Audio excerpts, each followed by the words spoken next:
So this week I'm focusing a little bit on making the car fit for use in the autumnal roads that we have, which are, as you can see, somewhat wet.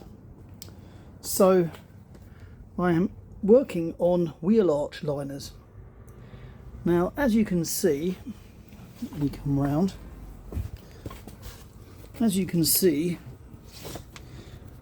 there are, let's move the light a little bit, or maybe that'll do. There are bits of chassis visible in the wheel arch, and in fact there's a whole load more behind here.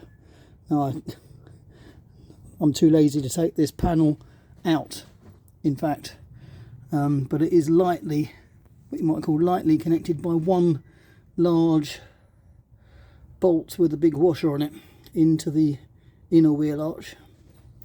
But I'm doing the same thing around the spring and all of this stuff, because one thing I'm quite sure about is that it's going to cause a lot of spray, muck and everything to collect up in here.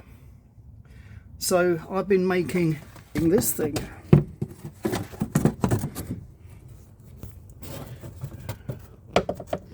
which is a kind of an extension to the inner arch, which is going in here.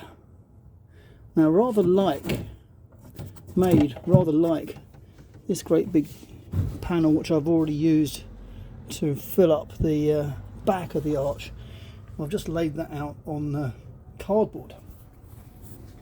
So let me show you that. So here is my original cardboard template, which, as you can see, is laid onto a piece of wood which is itself covered in packing tape. You may not see it very clearly, but it's covered in packing tape, and that's obviously to stop the fiberglass resin from sticking. And in fact, the pattern was also covered in tape as well, although that seems to have all come off at this point. So I've been trimming and adjusting the shaping of this, including this morning I've actually extended the piece that I made. So here you see the pieces for the other side, which I haven't yet done, on the left hand side of the car, and the equivalent to the piece I was just showing you is this one. In fact, you can compare this one with this one. And bear in mind, these both started out the same. Now, I had to do some trimming up here because of where my brake servo is mainly, but over here I've actually extended the section. As I say, they both started out the same. I've extended the piece, and you can do that quite easily. And in fact, what I did was to fix this down to a piece of plastic, which is this piece, flat plastic, and overlaid, laminated on the back of it. And so I've now made it a little bit longer, and that was done with simple fiberglass resin and matting. And it's black simply because I sprayed it black. That makes it look slightly more in keeping, if you like. So shortly I'm going to bolt this piece on, I think, across here on the original inner wing, and I may actually laminate this joint. I haven't quite decided yet, but the objective here is to keep spray away from the inner suspension components and the engine.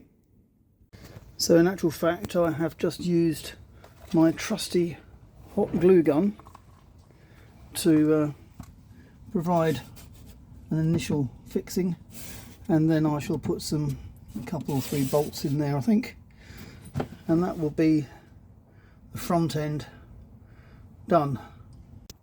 There we go. Now I'll just put the wheel back on. And with the wheel on, I think you can see there's still plenty of room. Okay, it is jacked up at the moment, but there's a lot of room around the back of this, up here and up here. So that should be good. Having done one front wheel arch liner, I thought I might as well do a slightly better job perhaps of filming the other one, which hasn't got anything in at all yet. So let's get the wheel off. Right, so let's have a look at how the naked normal Gilburn wheel arch is. So this is the structure I was concerned about. Actually supports the door hinges, and a lot of work had to go in here to replace loads of it because it was rusted away. So I'm keen for that to not happen again, quite honestly.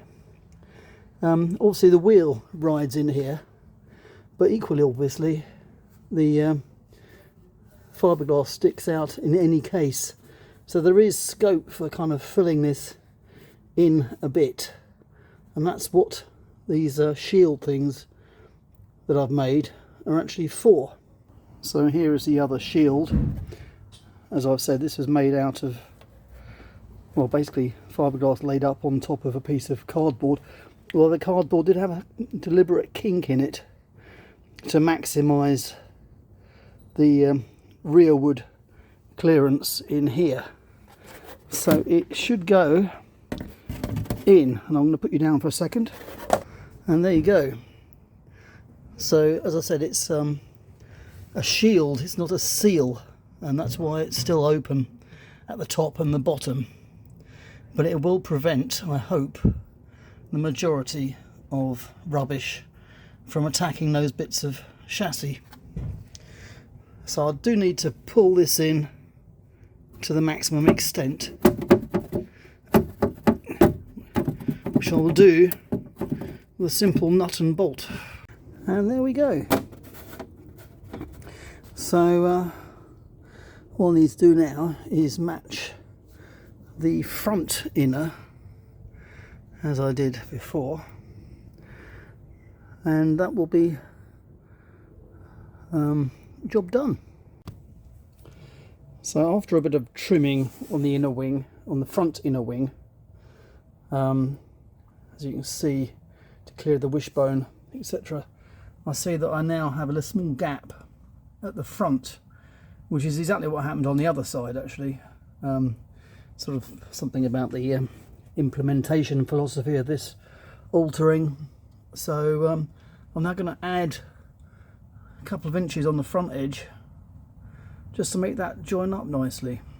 So here's my front inner, which I've decided I'm going to add some to. So this is a fiberglass simply laid up on a piece of cardboard. This is a piece of plastic I have laying around. So the first thing I'm going to do is to feather off this side, make it thinner basically with a grinding wheel, flat disc.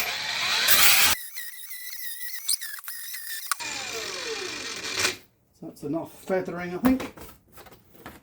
Now this piece of plastic sheet, I have actually I put a bit of oil on it actually, just to make sure. I mean, the short fiberglass is not going to stick to it anyway, basically, but just to make sure. So that's my kind of release agent.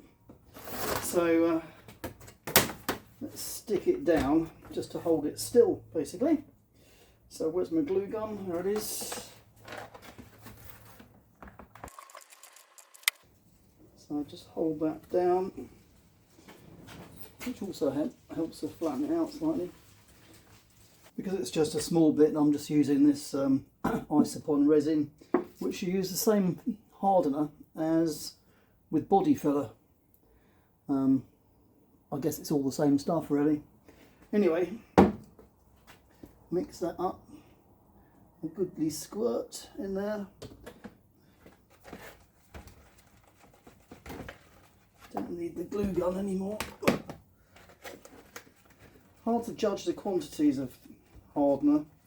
I'm just judging it by colour really, but anyway, right, so we're going to add on a couple of inches just there, which I will do a mixture of cutting and tearing. Obviously tearing provides a nice kind of feathered edge, which cutting doesn't. So I'll cut it where it needs a firm edge, if you like, and I'll feather it where we want a nice gentle edge. There we go. So we'll put some of that on there. I'm just using a cheapo disposable paintbrush. I did go to the effort of finding some with a wooden handle so as to minimise my sort of plastic footprint. But basically use once and throw away. It's not the perhaps the most elegant way of doing it, but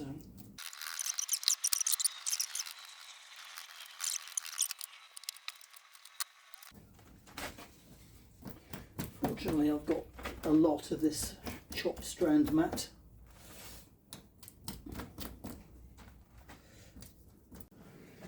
Right, so my fiberglass appears to have gone off, so let's see how well it pulls off of this backing sheet. You can't say fairer than that. Yeah, so it doesn't like this plastic sheet, and especially not since it did actually have some oil put on it. So now we have this, which is just a little bit longer. Right, now for a bit of smoothing off. So I just now need to do trimming on length.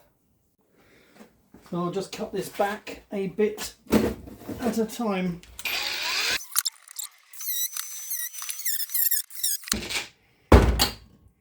It's looking a bit neater. Let's I'll just offer it up. Yeah, it's probably a bit thicker than I need it to be, but whatever.